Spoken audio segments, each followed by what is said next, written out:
Bonjour, bonsoir chez vous les amis, en Afrique, en Asie, en Europe, en Amérique et partout dans le monde. Bienvenue une fois encore pour une autre vidéo, mais cette fois-ci avec une note un peu de tristesse. Tristesse pourquoi?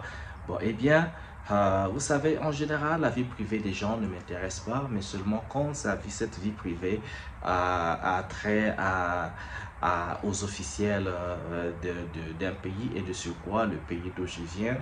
Et quand je vois l'état de l'économie du pays, les finances et tous les secteurs, quand on essaie de voir comment les secteurs sont développés et comment est la vie des populations, des étudiants, et quand on voit certains actes qui relèvent parfois même de la vie privée des officiels de ce pays, ça fait triste. Et ce pays, c'est le Congo-Brazzaville. Bon, je ne sais pas à quel point vous suivez l'information. Comme j'ai dit, ça relève un peu de la vie privée, mais quand on est officiel politique, vous n'avez vraiment plus de vie privée.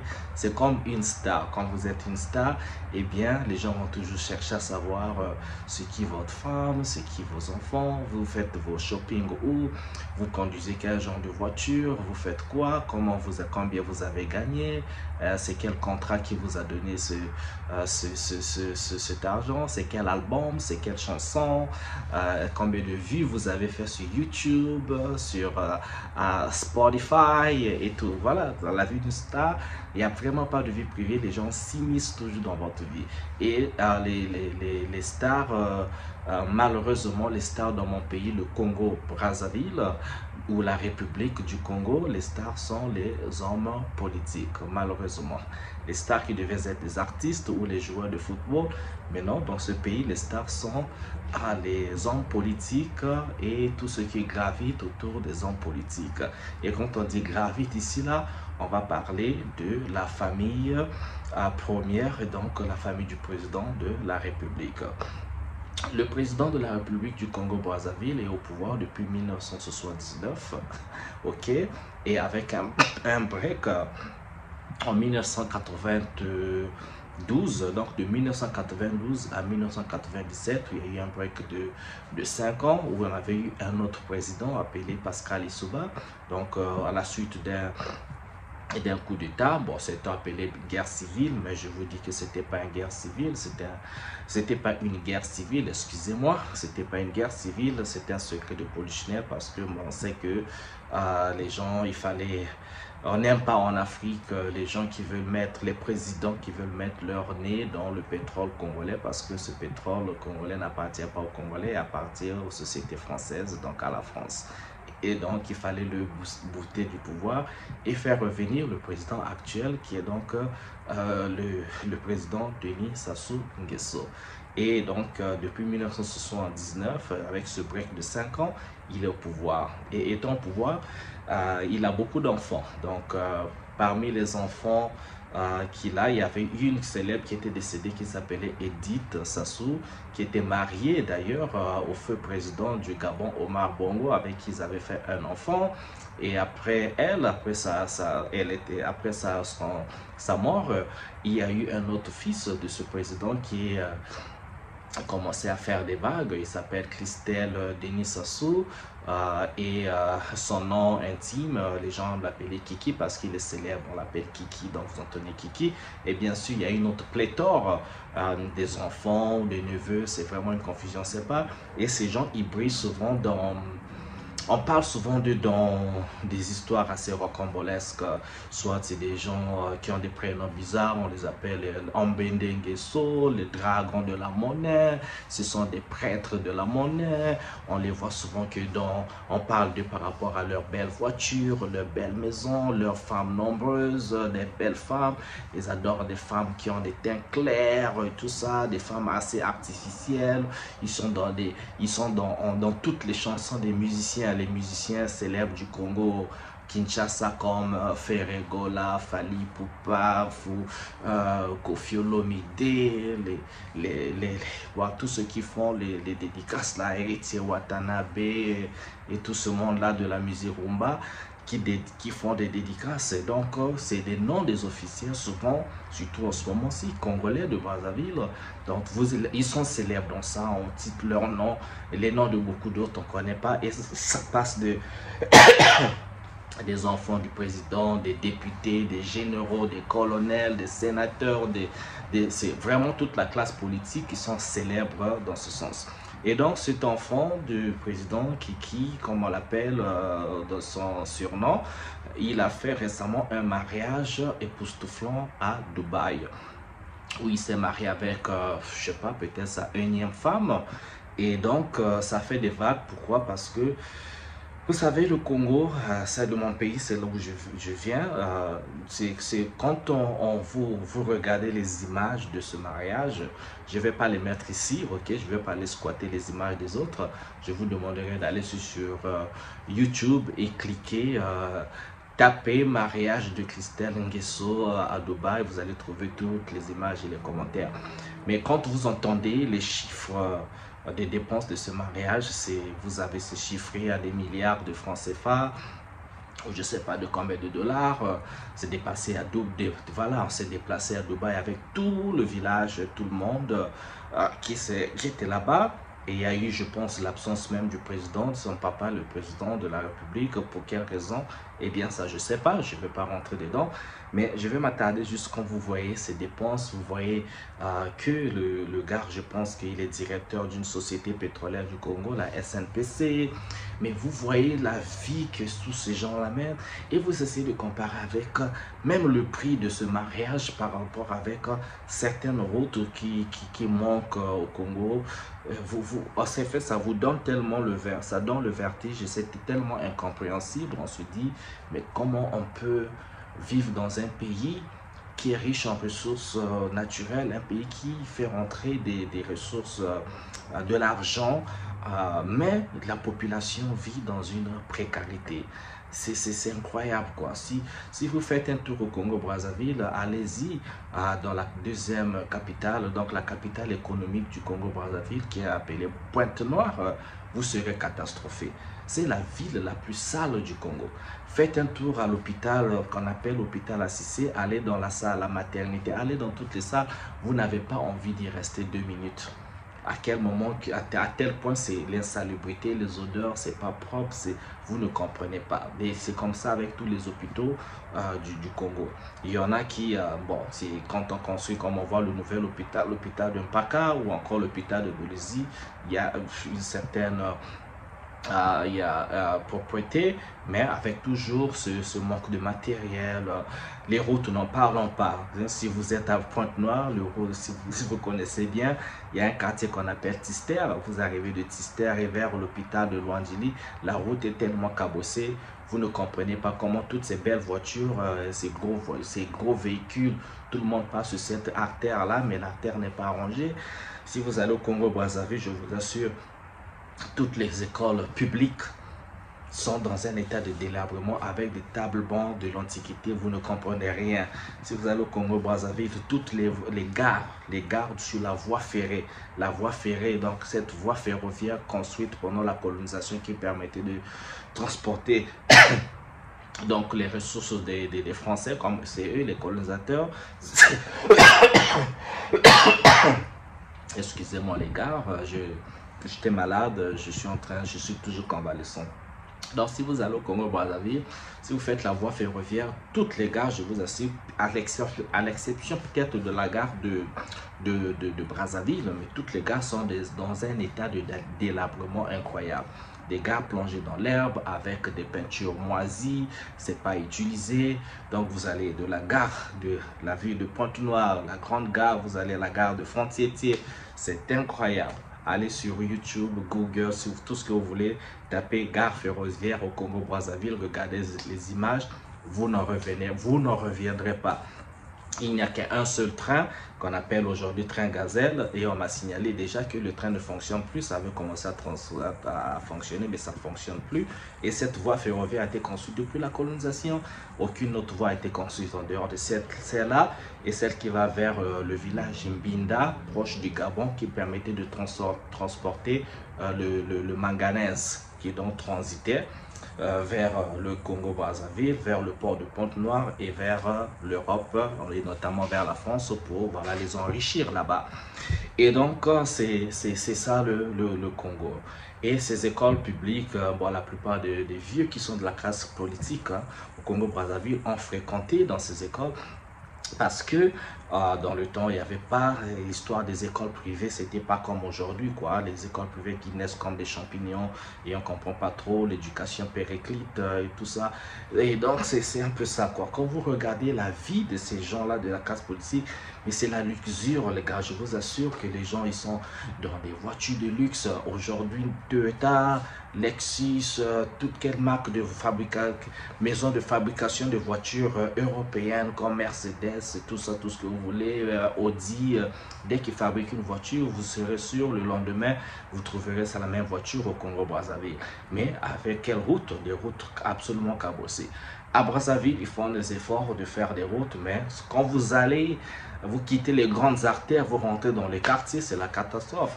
Aller à Mfilou, c'est la catastrophe. Aller à Djata, c'est la catastrophe. Aller à Makelekele, aller... Et même dans les quartiers où qui sont supposés être les quartiers des gens du pouvoir, ils font des efforts, mais je vous assure, c'est pas la joie. C'est pas la joie des jeunes désœuvrés. Aujourd'hui, les jeunes qui finissent l'école, l'université, ne savent pas où, à quel saint se vouer, à quel Dieu prier. À l'université où moi j'ai fréquenté, l'université Marine-Boivie, nous avions un département d'élite, donc l'école l'ENS, qui était donc une école de formation des ingénieurs. Je vous assure, c'est la catastrophe. Mon petit frère, le dernier de notre famille est passé par là. C'était tellement catastrophique qu'on a dû financer pour lui d'aller étudier, continuer ses études d'ingénierie en Chine. Et je vous assure, hein, et c'est pas que des paroles, si vous arrivez, je vous demanderai d'ailleurs d'aller sur le site de l'université Marien-Ngouabi, essayez de vous retrouver, essayez de trouver, vous serez tellement catastrophé, vous ne comprenez pas que comment est-ce que le Congo a tellement de jeunes intelligents, les gens qui sont dans la diaspora, les gens qui ont été étudiés dans les grandes universités en Europe, aux États-Unis, en Angleterre, qui n'arrivent pas à utiliser ce cerveau pour servir le pays. Quand vous arrivez à l'aéroport de Brazzaville que de Pointe-Noire, c'est qu'on a des aéroports fantômes où vous n'avez même pas 20 vols. Peut-être 20, c'est un nombre que je donne qui est même plus élevé. Vous n'avez même pas 20 vols internationaux qui atterrissent au Congo. Quand vous voyez les vols locaux, eh bien, je doute fort que vous compterez 50 vols dans ce pays-là par jour. Je doute fort. Et en comparaison avec l'Éthiopie, par exemple, quand vous arrivez en Éthiopie, vous avez peut-être 1000 vols par jour. Je dis par jour, pas par semaine. Donc, c'est incroyable. C'est juste incroyable que quand vous voyez la luxure, un pays pauvre, mais les gens dépensent des millions, des milliards et des milliards pour aller faire un mariage à Dubaï. Et on sait très bien que ce soit les Émirats Arabes Unis, que ce soit Qatar ou l'Arabie Saoudite, qui n'ont pour ressource que le pétrole. Ces pays-là ont été construits en 30 ans, 40 ans. En fait, quand vous voyez le Qatar, c'est 25 ans où ils ont industrialisé. 30 ans, c'était juste pour l'embellissement. Quand vous arrivez à Dubaï, c'est voilà, c'est la richesse, c'est comme ça, mais c'est l'embellissement. Il leur a suffi de 30 ans pour construire. Avant là, dans les années 70, c'était un désert. Mais quand on dit un désert, un vrai désert, hein, regardez sur YouTube les vidéos du Dubaï en 1960, 1970 ou 80. Vous allez voir. Vous allez voir. Vous allez voir. Mais aujourd'hui, nous qui étions plus développés que nous qui avons 1, 2, 3, 4 pas d'avance que c'est dans leur pays que nous avons nos officiels qui vont faire le mariage célébré chez eux. Et ils ne savent pas que ce mariage, ils ne savent pas que cette même la première personne, ils sont tout le temps là-bas. Leurs vacances, c'est à Dubaï, c'est en Suisse, c'est en France, c'est en Angleterre, c'est aux États-Unis. Ils investissent ailleurs, ils vont acheter des maisons ailleurs. On se demande même, mais comment vous pouvez détester votre pays de cette manière?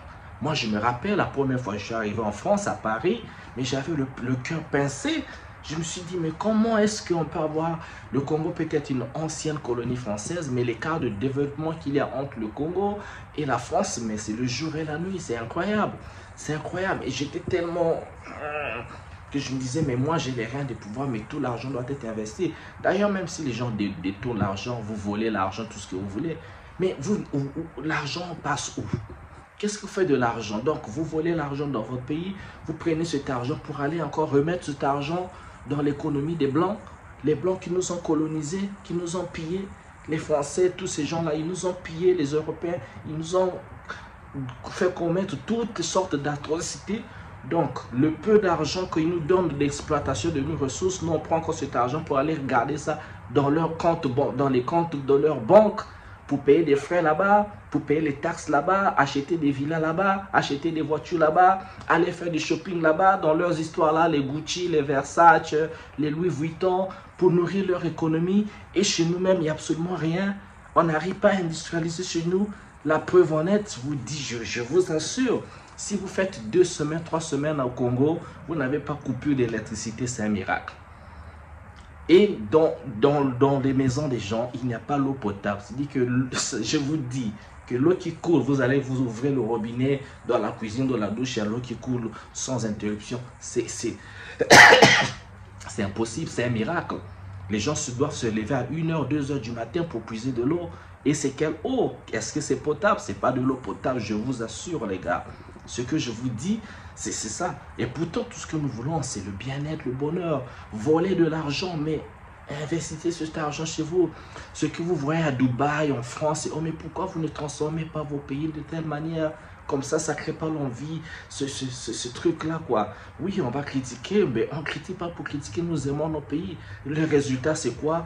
Tous les jeunes veulent quitter le Congo. Les gens vont s'humilier en France, les gens vont s'humilier dans les pays des Blancs, à balayer les rues chez les autres, à laver les corps chez les autres, à faire les boulots les plus humiliants parfois dans les pays des autres. Mais quand vous faites un contraste, par exemple, vous regardez les habitants de Dubaï, du Qatar, de l'Arabie Saoudite. Non, il n'y a pas un pauvre. La priorité, c'est d'abord leur population. Partout où je suis allé au monde, les gars, je vais dans le monde, la priorité d'autres pays, là, c'est d'abord eux. C'est d'abord leur population. Même les Libanais qui sont chez nous, là, qui ramassent l'argent, qui vont investir chez eux, là. Vous allez au Liban, la priorité, c'est d'abord les Libanais. Vous, les étrangers, là, vous venez en seconde ou troisième position. C'est d'abord eux. Vous allez aux États-Unis, c'est d'abord eux. La France, c'est d'abord les Français. Vous allez partout. Mais dès que vous arrivez chez nous, non, la priorité, c'est les autres. On ne sait pas trop c'est quoi. Le Congolais n'a pas même de pouvoir dans son propre pays. Il ne peut pas bien vivre dans son pays, s'exprimer dans son pays. Et les gens s'humilient. Et ça, on voit le cas dans beaucoup d'autres pays africains, puisqu'il y a beaucoup de jeunes qui veulent traverser le désert, traverser la mer Méditerranée pour trouver la mort juste pour rejoindre l'Europe. Et nous avons des dirigeants fait que ces ressources, au lieu de célébrer une fête chez nous, vous allez investir dans le pays des autres. Et les gens n'ont pas d'eau, les gens n'ont pas de courant. Les gens, après l'université, on a une pléthore de diplômés sans emploi au pays, au Congo. Mais je vous assure, hein, je vous assure, puisque j'en ai plein dans ma propre famille. Et comme je voyage, la charge c'est sur nous autres. On dit à vous qui êtes dans la diaspora, vous, quand vous voyagez, il faut nous donner des opportunités. Oui, on peut aider à gauche, à droite, mais on ne peut pas aider tout le monde. Parce que bon, nous ne sommes pas aussi riches que ça. Parfois, on veut juste vivre une vie modeste, quoi. Mais par contre, quand vous êtes chez vous, c'est là-bas que les ressources du Congo devaient profiter aux Congolais. D'abord, le pétrole du Congo, le bois du Congo et toutes les ressources qui ne sont pas utilisées dès qu'on les utilise. Et les taxes, l'argent des taxes. Mais aujourd'hui, on a l'impression que tous les départements, les ministères sont donnés à des individualités, à des familles données qui profitent d'abord de ça.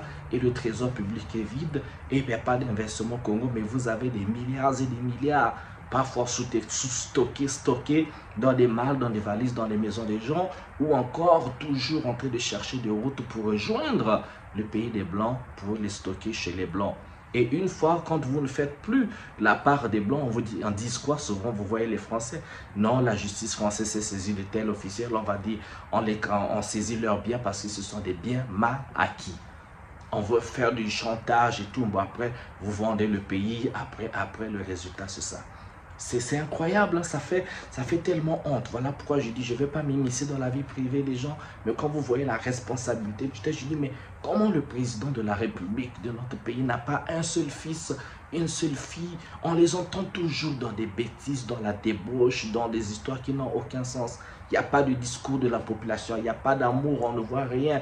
Vous ne voyez pas comme le jeune Ibrahim Traoré, à peine 37 ans, quand le jeune parle, il vous touche le cœur, il parle, mais il fait des choses. Il est là, à peine avant-hier, le 25 mai, là, il a déboursé près d'une deuxième vague, 105 milliards de francs CFA pour acheter des tracteurs. Mais vous avez vu la dernière, il en avait déjà cité 5 000 pour renforcer le secteur agricole. Mais quand vous arrivez chez nous au Congo-Brazzaville, seulement 4% des terres sont cultivées. L'agriculture en dehors de la compagnie de fabrication de sucre qu'on appelle Saris en Kayi, qui a des hectares et des hectares de canne à sucre, il n'y a nulle part ailleurs au Congo-Brazzaville, vous avez une entreprise qui est comme ça. Dans le temps, nous avions Sangapalm, on faisait des palmiers pour faire l'huile de palme. La compagnie n'existe plus. Nous avions Impreco, nous avions des compagnies de marque. On dit que si tu es une compagnie de pointe de marque qui est compétitive au Congo-Brazzaville, je vous assure, hein, c'est les Katamba. Hein. Et même Saris dont je vous parle, je ne sais même pas combien de quantité de sucre que les de Saris que les Congolais consomment. Sinon, ça trouve le chemin de l'exportation ailleurs, quoi. Et la compagnie, elle est-elle congolaise? C'est à vérifier. Donc voilà ma vidéo pour aujourd'hui, pour dire que l'Afrique, nous sommes riches, mais les populations sont prises au piège entre l'oligarchie occidentale qui exploite et l'oligarchie congolaise ou africaine qui exploite. Donc la population sont là entre l'enclume, l'enclume et le marteau. Donc ça presse des deux côtés et c'est la catastrophe. On ne peut pas détester son pays de cette manière, on ne peut pas voir. Il suffit juste un peu d'amour, juste un peu, pas beaucoup, un peu d'amour pour dire que, ah non, mais ici, mon pays, c'est ça, là. Mais comment, dans votre maison, ça peut être très propre, le luxe dans votre maison, le luxe dans votre voiture de luxe, mais quand vous sortez dans la rue, c'est la poubelle. C'est la poubelle, je vous dis, c'est la poubelle. C'est quel genre de contraste? Ça fait mal, ça fait mal, ça fait mal, envie de pleurer, ça fait mal. Je dis, qu'est-ce qu'on a fait, mon Dieu? C'est quoi cet esprit? Est-ce que c'est des esprits démoniaques qui habitent nos populations? Pourtant, on les aime bien, nos officiers, on peut bien les adorer. Pour eux, tout ce qu'ils ont à faire, c'est travailler pour le pays, montrer l'amour. Un projet qui peut se faire en une semaine, mais ne faites pas ça en 10 ans. Je vous assure, un tronçon de route qui peut se faire en 2 jours, mais ils vont prendre 10 ans pour le faire.